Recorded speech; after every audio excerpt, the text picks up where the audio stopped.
안녕하세요. 고비스의 피터입니다. 오늘은 요새 많이 화두가 되고 있는 김치코인에 관한 이야기, 그리고 주말 사이에 있었던 뉴스죠. 비트코인 탭루트 업그레이드에 관한 이야기를 드리고자 합니다. 이 두 가지 이야기는 서로 좀 관계가 없는 주제같이 느껴지겠지만은 제 생각에는 서로 좀 연관이 있는 주제인 것 같아서 함께 말씀드리고자 합니다. 일단 그 김치코인에 대해서 말씀을 먼저 드리면은 요새 많이 언론에서 언급이 되고 있는데, 김치코인이란 이제 알트코인 중에서도 이제 한국에 있는 프로젝트 팀이 리드하고 있는 그런 프로젝트에서 나온 자산을 두고 흔히 이제 김치코인이라고 우리가 얘기를 하죠. 굉장히 조심해서 접근해야 될 자산이라고 저는 생각을 합니다. 뭐 김치코인뿐만이 아니라 일반적으로 알트코인을 접근을 할 때 이제 한국 사람이 굉장히 많이 선호하는 자산이긴 하지만은, 이게 우리가 가상자산이라는 게 뭔지 일단 머릿속에 잘 정리를 하고 그리고 접근을 해야지 우리가 어떻게 접근을 해야 될지 잘 와닿을 수 있을 것 같아요. 지금 이 가상자산 시장에는 이게 도대체 무엇인지 잘 모르고 큰 수익률을 낼 수 있다는 기대감만으로 뛰어드는 분들이 굉장히 많기 때문에 굉장히 피해가 많고 소모스러운 경우가 굉장히 많은데, 이게 무엇인지 제대로 이해를 하면은 굉장히 많은 부분 해결할 수 있지 않을까 이렇게 생각이 됩니다. 가상자산이라는 게 무엇이냐면은, 제가 이제 비트코인을 정의를 내릴 때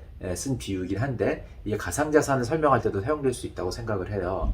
무엇이냐면은 네트워크가 제공하는 서비스를 사용할 수 있게 해주는 회원권이라고 비유할 수 있을 것 같은데, 여기서 말하는 네트워크라는 거는 분산원장 기술을 사용을 해서 탈중앙화된 형식으로 운영되는 그런 네트워크인 거죠. 이 탈중앙화 됐다는 거는 이제 업계 용어이긴 한데, 이게 간단하게 말하면은 중개인이 없는 네트워크라는 이야기입니다. 중개인이 없는 네트워크, 우리가 잘 알고 있는 것 중에 하나가 인터넷이죠. 이거는 정보를 중개인 없이 전달할 수 있는 네트워크인 거고, 여기서 한 발짝 더 나아가서 분산원장이라는 기술을 사용을 해서 가치의 거래가 가능하게 하는 네트워크, 중개인 없이 가치의 거래가 가능하게 된 네트워크, 이제 이것이 보통 우리가 흔히 말하는 블록체인 네트워크인 거죠. 이게 이제 기본적인 정의인데, 이 네트워크가 어떻게 발전이 되느냐는 그 네트워크를 만들어 나가는 그 커뮤니티에 따라서 굉장히 여러 가지 다른 성격으로 나타나게 됩니다. 뭐 이런 거죠. 예를 들어서 뭐 우리가 어떤 한 나라에 비유할 수 있을 것 같아요. 종교라든지 아니면 민주주의라든지 자본주의라든지 이런 어떤 서양 문명에서 시작을 한 기술이나 사회 시스템이나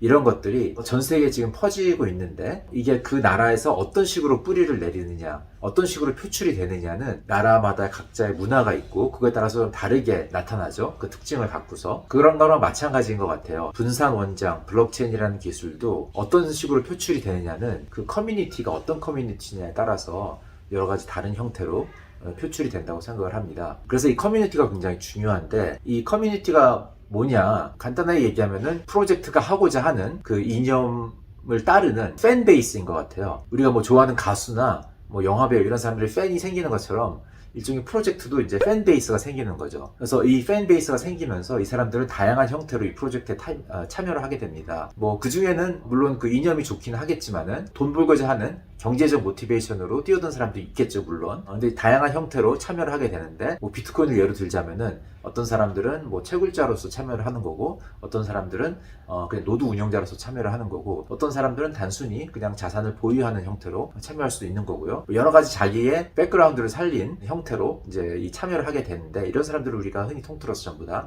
이제 커뮤니티라고 얘기를 하죠. 그래서 이 커뮤니티가 점점 참여하는 사람이 늘어나고 커져야지 이 네트워크의 가치는 올라가는 건데, 그러기 위해서는 탈중앙화라는 게 어느 정도 굉장히 중요하게 됩니다. 왜냐하면은 탈중앙화 되어 있지 않으면은, 즉 프로젝트의 개발 방식이라든지 운영 방식이 어떤 특정 주체에 집중되어 있거나 그러면은 항상 그 컨트롤하고 있는 사람에 대한 의구심이 있기 때문에 커뮤니티에 뛰어들려고 하지 않겠죠. 그렇기 때문에 이 탈중앙화의 정도라는 게 커뮤니티 성장의 중요한 부분이라고 생각을 합니다. 그런데 그러면 이 탈중앙화된 방식으로 하려면은 어느 한 나라에만 국한되면 안 되겠죠. 그리고 전 세계 사람들한테 어필을 할 수 있는 목적이 있어야 되고, 그 프로젝트가 그런 거를 전 세계 사람들한테 알릴 수 있는 능력, 리더십, 추진력, 이런 게 갖춰진 사람이 이 프로젝트의 리더가 돼야 되는 거예요. 자, 우리가 그러면은 이제 비트코인이나 이더리움 같은 거는 굉장히 성공적인 프로젝트라고 할 수 있는데, 이런 커뮤니티를 이끌고 있는 사람들의 리더십을 우리가 한번 생각을 해보고, 과연 이 수많은 알트코인들, 김치코인을 포함해서 이 프로젝트를 이끌고 있는 사람들이 이러한 역량을 갖추고 있는 사람들이 있는지 우리가 생각해 볼 필요가 있다고 생각을 합니다. 그랬을 경우에 우리가 수많은 지금 알트코인이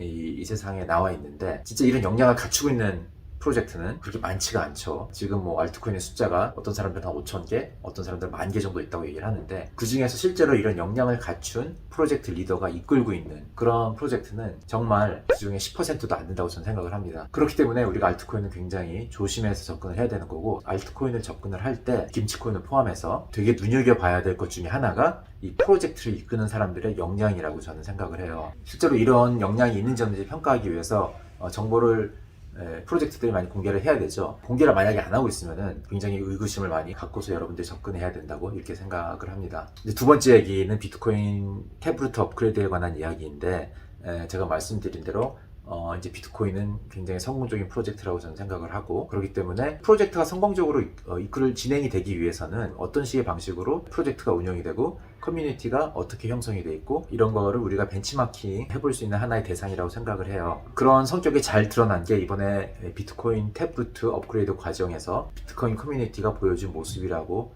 생각을 합니다. 탭루트라는 거는 기술적으로 들어가게 되면은 좀 내용이 어려워지는데, 간단하게 말씀을 드리면은 블록체인을 생성하는 과정에서 이제 여러 가지 데이터가 이제 블록 하나하나에 들어가게 되는데, 그 과정을 굉장히 효율적으로 컴팩트하게 만드는 기술을 적용을 함으로써 효율성을 높이고 프라이버시에 관련된 데이터들이 보호가 되는 거죠. 그리고 그 과정에서 네트워크의 확장성도 도움이 되는 거고, 그렇게 되면 네트워크 수수료나 이런 면에서도 개선이 나올 수가 있는 거고, 뭐 이러한 장점을 갖고 있는 기술을 새롭게 비트코인 네트워크에 적용하고자 하는 것이 탭루트 업그레이드의 기본 골자라고 할 수 있겠습니다. 근데 이제 비트코인 커뮤니티는 이 비트코인이라는 거를 완벽한 돈을 구현하고자 해서 만들어진 거기 때문에 굉장히 보수적으로 운영을 하고 있죠. 그래서 이 프로토콜 업그레이드 같은 것도 굉장히 그 과정이 어렵습니다. 그리고 자주 있지도 않고요. 특히 뭐 이더리움이나 뭐 또 이런 거에 비해서는 업그레이드라는 게 거의 몇 년에 한 번씩 일어날까 말까예요. 마지막으로 있었던 업그레이드는 2017년이라고 그러죠. 그러니까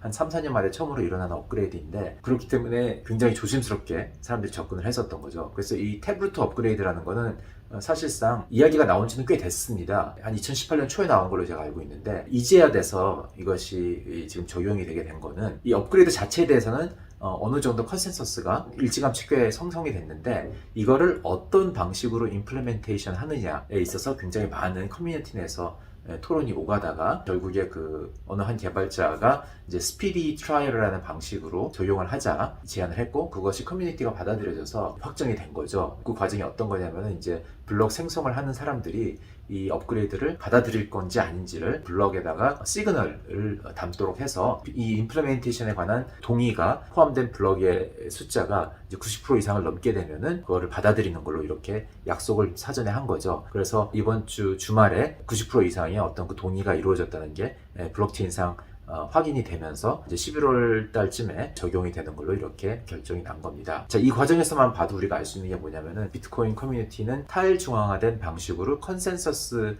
형성을 해서 조심스럽게 이거를 임플리멘테이션까지 갖고 가는 과정, 굉장히 이걸 중요시하고 있고요. 이제 이런 어떤 과정이 나타난다는 이유는 기본적으로 커뮤니티가 네트워크를 어떤 방식으로 무엇을 위해서 태어났는지에 대한 목적의식이 뚜렷하고, 그러기 위해서는 어떤 방식으로 이게 운영이 돼야 되는지 확고하게 신념이 서 있는 커뮤니티이기 때문에 이제 이런 방식으로 표출되는 거라고 저는 생각을 합니다. 이 외에 다른 프로젝트를 보면은 이제 이게 가버넌스에 관한 이야기인데, 프로토콜의 업그레이드나 이런 걸 진행하는 방식이 또 많이 다르죠. 그러니까 프로젝트마다 달성하고자 하는 그 목적이 조금씩 다 다르기 때문에 좀 다른 방식으로 표출이 될 수가 있는데, 이제 비트코인 같은 경우는 이 탈중앙화라는 이념을 굉장히 중요시하기 때문에 다른 어떤 프로젝트보다도 이런 방식을 도입을 하게 된 것이겠죠. 이 탭루트 업그레이드가 뭐 중요한 건지 아닌지, 여러분들 이제 가격에 어떤 임팩트가 있을지 가장 관심이 보통 많이 있는데, 이 업그레이드로 인해서 뭐 갑자기 비트코인 가격이 펌핑이 올 거냐, 그렇게 생각하지는 않아요. 왜냐면 이 임플리멘테이션의 그 효과라는 게 나타나기 위해서는 굉장히 장시간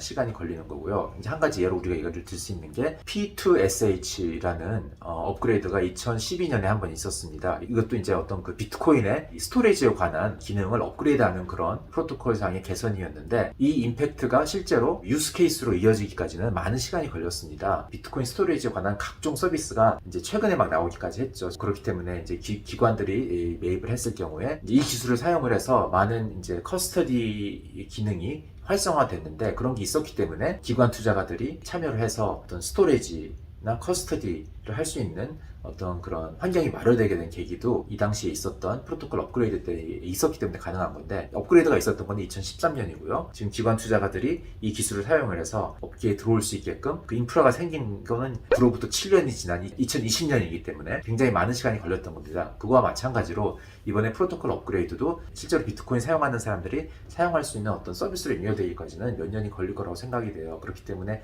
단기적으로 이게 가격 상승을 가져올 수 있는 그런 업그레이드는 아니지만은 중장기적으로 봤을 때 네트워크가 더 성장할 수 있는 어떤 기틀을 마련해주는 그런 업그레이드였기 때문에 펀더멘탈 측면에서 봤을 때는 중요한 이벤트였다고 이렇게 생각이 됩니다. 그래서 이번 이 탭루트 업그레이드 우리가 알 수 있는 게 뭐냐면은 제대로 된 프로젝트의 운영 방식이라는 게 무엇인가의 아주 좋은 한 가지 예를 보여준 거라고 생각을 하고요. 이런 면에서 봤을 때 그 우리 수많은 알트코인들은 어떻게 운영되고 있는지를 보면은 대부분의 경우 특정 사업자가 있고 굉장히 모든 운영 방식이 그 사업자의 이익 극대화에 집중되어 있고, 그리고 대부분이 이거를 처음에 시작할 때는 집중화되어 있지만은 시간이 지나면서 이거를 탈중앙화 시키려고 많은 노력들을 하죠. 그런데 대부분의 알트코인들은 그런 모습은 거의 볼 수가 없는 경우가 많아요. 코인의 소유자라든지 아니면 개발 방식이라든지 이런 것들이 전부 계속 중앙화되어 있고 집중되어 있고 특정 그룹에, 이런 경우가 많습니다. 이런 알트코인들은 우리가 좀 한 번씩 재검토하고 좀 조심스럽게 접근을 해야 된다고 이렇게 생각을 합니다. 네, 오늘은 여기까지입니다.